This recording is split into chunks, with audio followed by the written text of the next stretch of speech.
tere taas! Nagu igas tarbeaias, kui üks kultuur on oma töö ära teinud, saab ju sama maa peale panna uued taimed kasvama.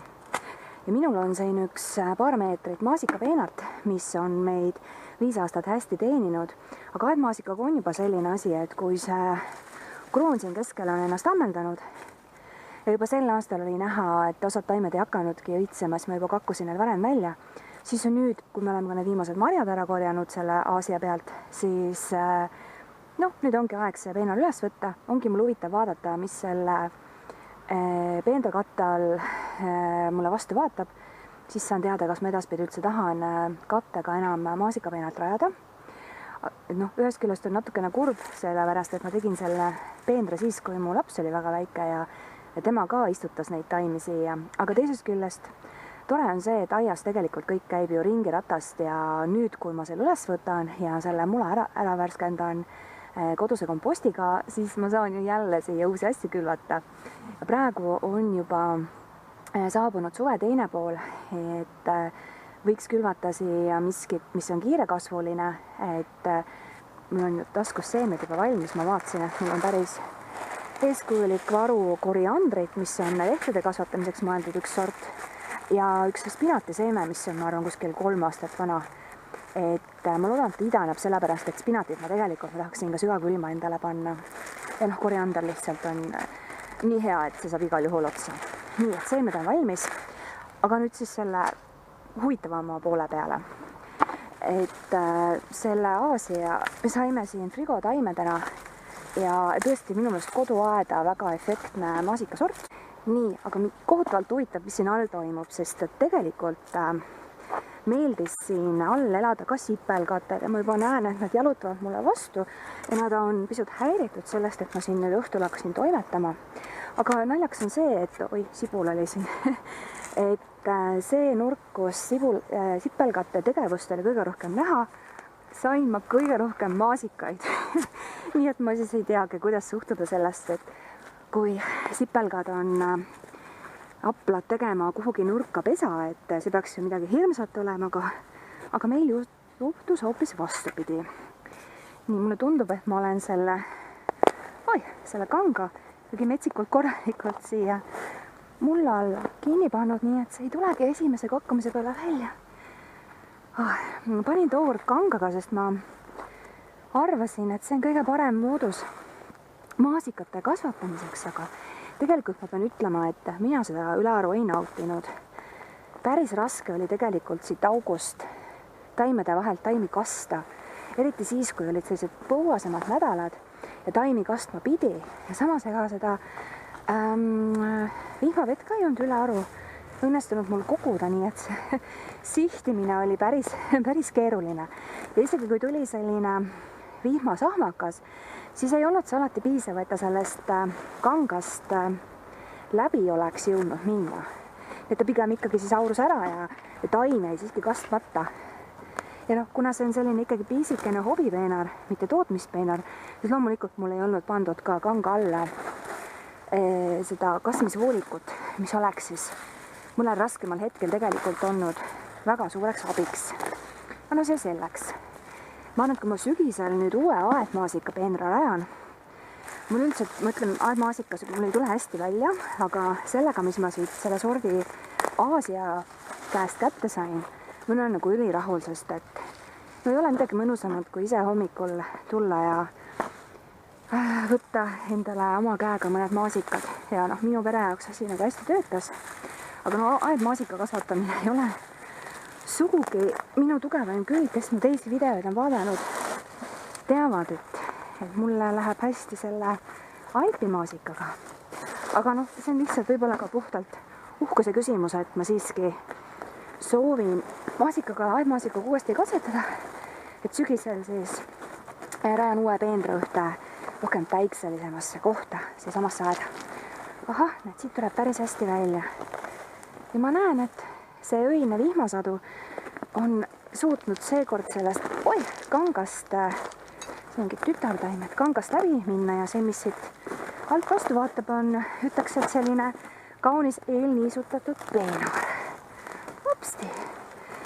Siinpool aias on mul ka savika muld, nii et igal juhul on mul plaanis siia panna üks selline kotti täis enne me sõelutud minu oma kodust komposti. Siin on igast lehekõduga hästi palju ja talvepuudest jäänud poolenisti juba varem kõdunenud saepuru, mis on selline juba kõdunenud materjal. Ja noh, oma komposterisse ma panen ka igasugust kõik köögijäätmed ja muu sellise, nii et siin on näha, siin on mingi hea aeg olnud, hea keht, siin on palju munakoori näiteks, mis siis vaikselt kujunevad edasi juba siis peendras. Seal, kus need toitained juba on taimedele vajalikud ka kätte saada, nii et mingisuguseid kaduse ei ole. Ja natukene mul alati ka biosüsi pandud komposti sisse, mis siis igal juhul ka parandab selle mulla seisukorda. Nii kui vaatame, mis meil siin siis on. Ja ma tunnen, et me oleme vist jalgadega siin natukene otsast tatsanud ja peenar on natukene tallatud. Ta on ka pisut sellisem savisem koht või selline osa minu aias. Mul on selline naljakas asi, et igas aia osas on tegelikult täiesti erinev mullalõimis. Ja ma pean iga kord natuke mõtlema, enne kui ma midagi tegema hakkan.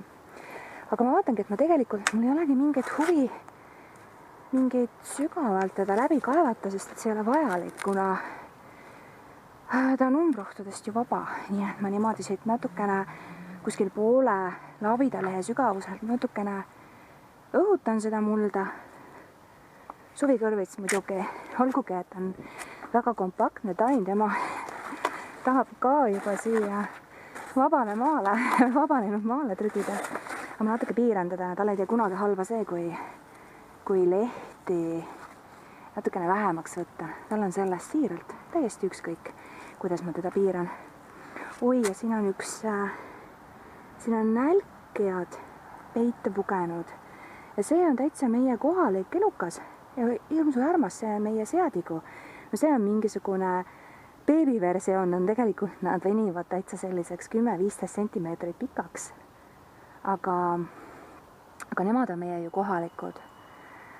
Ja nii palju, kui ma lugenud olen, siis nemad tegelikult elustaimedele väga liiga ei teegi, et nemad ikkagi eelistavad kõdunenud materjali ja sükast. Et nad ei ole selles mõttes nagu suured kahjurid. Ja ma olen oma aias näinud täitsa selliseid 10-15 sentimeetrit suuri elukaid ja eelmine suvi mul oli 2 tükki, kes olidki komposteris. Seal nad toimetasid ja tulid just välja õhtul, kui hakkas hämaraks minema. Nii et selliseid elukaid, kes on meie kohalikud, nendega küll ei pea pahandama. Peab lihtsalt natukene nende hingeeluga tutvuma. Nii et põhimõtteliselt, kui sa nüüd soovid, siis palun tahad siia suvikõrvitsa peale, labidest tuli ette, suvikõrvitsa peale minna, siis palun väga. Kuskil oli üks veel. Veel üks. Tundub ka kohaliku nagu. Ma ei ole enda aiast veel leidnud ühtegi seda lusitaani ja tigu.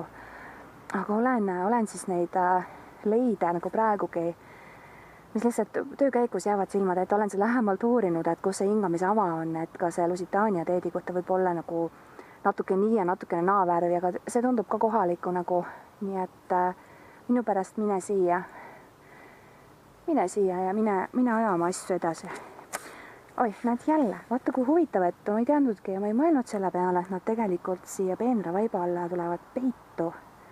Aga mul ei ole nendega nagu probleemi. Osaliselt võib olla põhjus ka selles, et meil elab siin kruntide peale mitu siiliperekonda. Et võib-olla on siis hoopis niimoodi, et nemad hoiavad selle asja kontrolli all. Aga tasub tunda neid, kes aias elavad, et mõned on ju head elukad ja no siis on mõned, kes ei ole nii head.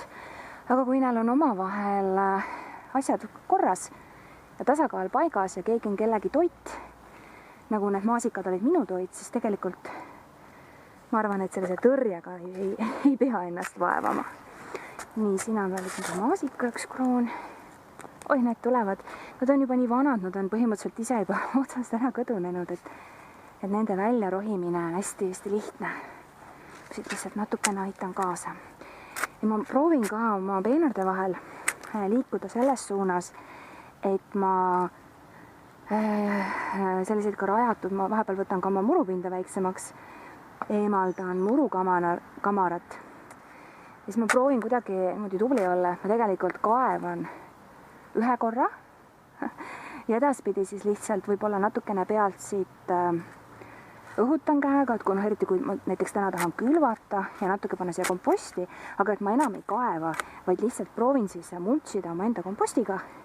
Kompost laguneb ka tegelikult kõige paremini, kui ta on pandud mulla peale või peamisesse kihti, sest seal on tingimused kõige paremad, et kui me ta kaevame sügavale maa sisse, siis ta seal nii hästi ei lagune. Ja alati võib ju mõne bioaktivaatoriga kaasa aidata, et ta saab osta ka, kes ise ei tee neid ja ise kompostiteed või bokaasimisega ei tegele, siis saab osta ka neid bioaktivaatoreid, kes siis seda mulla elustikku just nende elukatega, keda meie oma paljasilmaga ei näe, et siis nendega just rikastavad. Ja uskuge mind, see kohe mõjub tegelikult ka silmnähtavalt taimedele ja saagile. Niimoodi.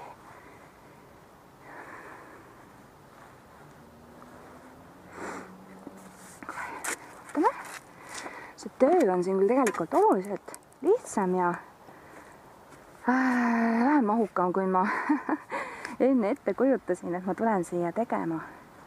Siin ei olegi tegelikult midagi teha ja need sipelgad, kes siin kohas kuskil on endale pesa teinud, siis ma ei hakkagi neid tegelikult labidaga häirima, eks nad siis ise vaatavad, kas nad kolivad meeter eemale sibulatesse, meeter eemale, üks on mu käe peal, meeter eemale sinna mustsõstrepõõsasse või vaatame, mis nad siis siin teevad. Nii, kas siin midagi muud ei olegi? Võtan selle koti komposti, mis ma juba varem siia kokku võistasin ja öösel sadas vihma, nii et see on nagu märg ja nii raske. Aga nii hea on, kui vahel ongi tuju just komposti sõeluda, siis on hea, kui on kotid valmis, et kui tuleb tuju mõnda peenart värskendada, siis saab sellega kohe toimetama hakata. See nagu ettevalmistavad tööd on ära tehtud ja samas on ka hea, kui kompostis on mõni aun juba vaba, kuhu saab hakata uut materjali kokku korjama. Just seda, mis parasjagu üle jääb ja peab kompostiks saama. Nii, ma tegelikult ei pane siia palju, sest et mulle ei tundu, et see muld oleks kuidagi nüüd halvas seisus, olenemata sellest, et oli 5 aastat selle kanga all ja maasikad kindlasti võtsid oma osa, aga ma panen siia sellise kihi ikkagi seda komposti peale ja siis õrnalt sõrmedega niimoodi pealmise kihi hästi õrnalt sõgan läbi. No paksema kihi kui 5 sentimeetrit kindlasti. Et kui on oma tehtud kompost ja sa tead, mis siin sees on, siis tegelikult sellist nagu üleväetamist selle kompostiga no väga teha ei saa. Et ta on ikkagi, kompostist võiks mõelda kui sellisest pikatoimelisest kas väetisest või mulla rikastajast.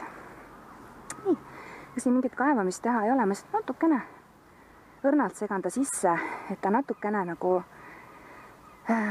seguneks kokku selle mulla endaga, aga mitte nii, et ma kaevaks ta siia kuskile sügavale, et seda ei ole vaja teha. Ja järgmine aasta, ma ei tea, mis ma siia panen peale seda, kui ma need spinaati ja mõned salatid ja võib-olla rukolasid sügiseks ära võtan. Ma vaatan, et ta talveks päris paljaks ei jää, siis ma panen siia veel selle mulchikihi peale, aga ma täpselt ei teagi, mis ma siia järgmisena panen. Et mul ei ole sellist hästi kindlat nagu viljavaheldust, et mul natukene käib niimoodi, kuidas parasjagu vajadus on või mida ma soovin kasvatada, aga ma enam-vähem niimoodi vaatan, et kartuli järele ei läheks tomatit ja niimoodi, et oleks sellist vaheldust ka. See on tegelikult jube kihvt, et mul on siin komposti sees ka natuke biosüsi pandud ja minule meeldib panna biosüsi juba siis, kui kompostimine käib. Ehk siis, kui ma panen mingi suurema kihi mingit uut manti komposterisse, siis ma panen sinna ka juba biosüsi. Et kui sealt juba lagunemisega mingid toitained vabanevad, siis nad justkui nagu lukustuvad sinna biosüsi sisse ja nad ei kao kuhugi ära. Nii, siin on üks piiririkkuja meil. Kuule, ma ju ütlesin sulle, et ole hea, mine sinna poole. Seadiku on päris suure vahemaa selle 5 minutiga läbinud. Ei saa öelda, et aeglane loom on. Kivi. Nii. Natukene selline liivakasti tunne praegu. No siit on ka näha, et ma olen multsinud selle sama kompostiga. Aga eks ta suve jooksul on juba ära ka lagunenud, nii et sügisel ka, kui ma selle suvikõrvitsa siit ükskord üles võtan, kui öökülmad on talle ära teinud, siis ma kindlasti panen ka kihi veel peale, et ta ei oleks selles mõttes nagu paljas maa talveks.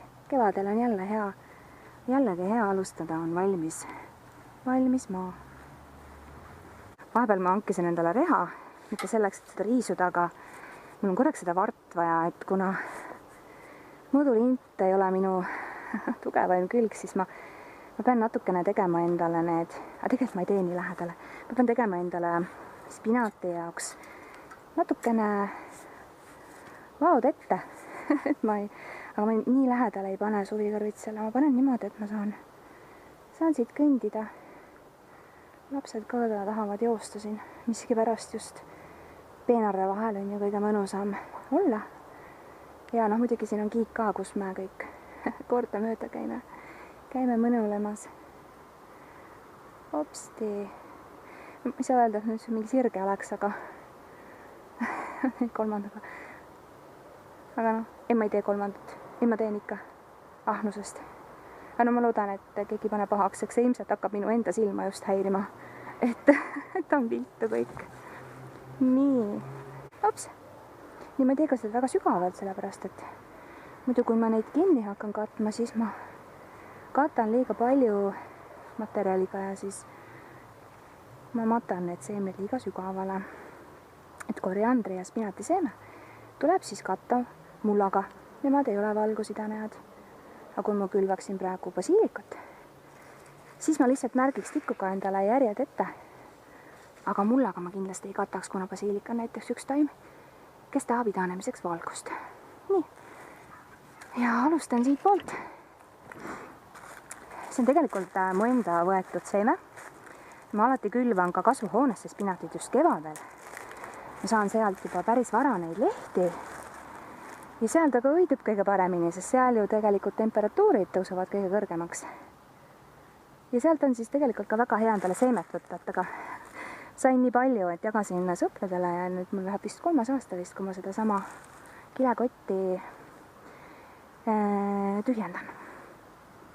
Hopsti.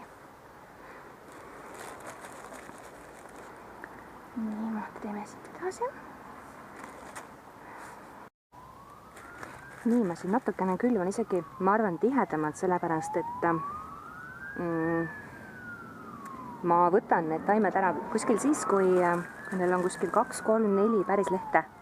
Et ma neil pikalt siin ei lasegi olla, et tegelikult ma arvan, et kuskil võib-olla 5 nädalat, 6 nädalat. Oleneb, kui kiiresti nad tõusevad. Ja kui tulebki nüüd välja, et see seeme on tiba vana, siis sellest pole midagi. Ma saan sellest ruttu aru ja siis ma külvan siin midagi muud. Ehk siis sellest saabki selline peenar, kus ma oma seemnete jäägid nii-öelda ära realiseerin. Et nad ei jää seisma. Ehk siis kui siin on veel idanemisvõimelisi seemneid, siis nad vähemalt saavad kasvama minna. Vahel on hea oma seemnevarud üle käia. Eriti peen lugu on siis, kui on ka aasta arv peal, millal seeme on võetud. Mul nagu muidugi loomulikult ei ole seda siia kirjutatud, aga ma ju mäletan, eks ole. Nii, paneme spinatit natukene rohkem, natuke pikemalt. No sellega on mul tõsisemad plaanid. Spinat on just selline köögivili, mida saab meil kasvatada niimoodi nagu hooajaliselt, et päris suvel ei ole mõtet teda külvata, sest siis ta ennakõidub nii kiiresti, et tal ei ole aegagi neid lehti kasvatada. Et siis pole mõtet teda külvata, et on küll mingid sordid, kus öeldakse, et ta on ennakõidumiskindel, aga ma olen neid vist kõiki proovinud oma päevatöös ja ma võin öelda teile, et spinat on ikka selline, kellele sordianetus ei ole peale hakanud, ta ikkagi ennakõidub. Nii, ma panen spinatit kuskile siiamaani ja ma panen siia koriandrit. See on mul ka enda ahnitsetud seeme, aga ma tahan lehti, nii et ma teen ka päris sellise tiheda külvi, või võib-olla natuke palju läks siia, et ma võtan tema ka, et ma ei hakka lehthaaval võtma, vaid siin ma plaanin tõesti, et ma tulen kääridega ja lihtsalt lõikan. Mulle endale koriander meeldib niimoodi periooditi. Mulle ei meeldi teda kogu aeg. Kui palju läks. Mulle ei meeldi teda kogu aeg toidu sisse panna, et siin on jällegi üks tegelane. Mine sinna poole palun. Aga noh, niimoodi suviselt on ta ikkagi ülimõnus ört nagu. Ja noh, hea on see, et kuna ma olen suht ainus oma kodus, kes seda sööb, siis see jääb kõik mulle. Nii, et las ta alles siin peendra otsas. Nii, selleks kindel olla, et ma tean, mis ma siin tegin. Olgugi, et mul on videotõestusmaterjal olemas. Panen sildid ka, et isegi kui ma arvan, et ma mäletan, olen ma päris kindel, et ma ei mäleta. Nii, et siis ma vähemalt tean, milliseid tõusmeid hakata siit ootama. Nii, ja nüüd katan kinni, et kellelgi ei tekiks mingeid mõtteid lindudel või kellelgi, et siia tulla. Ja ma tean ka, et meil tegelikult tuleb veel vihma. Muld on hästi mõnus niiske, nii et ma ei hakka seda külvi läbi kasma. Kui nüüd oleks selline kuiv aeg jällegi, siis ma oleksin siia niimoodi külvivaa põhja kastekannuga oleksin kastnud, et siin mula sees oleks rohkem niiskust. Siis ma oleksin ilusti külvivaa õrnalt kinni pannud ja ma oleksin veel sellise tiheda sõelaga ta veel korra pealt ka üle kastnud ja põhjalikult läbi niisutanud. Kõige hullem asi, mis saab juhtuda, on see, et seeme saab justkui nagu aru, et ahaa, et nüüd on niiske ja soe, et ma hakkan idanema, aga siis, kui see idanemise ajal see niiskus otsa saab, see on tõesti kõige hullem asi, mis saab juhtuda. Et siis ta ju ikkagi ei tõuse. Ja siis kogu see vaev ja aeg läheb tegelikult tühja.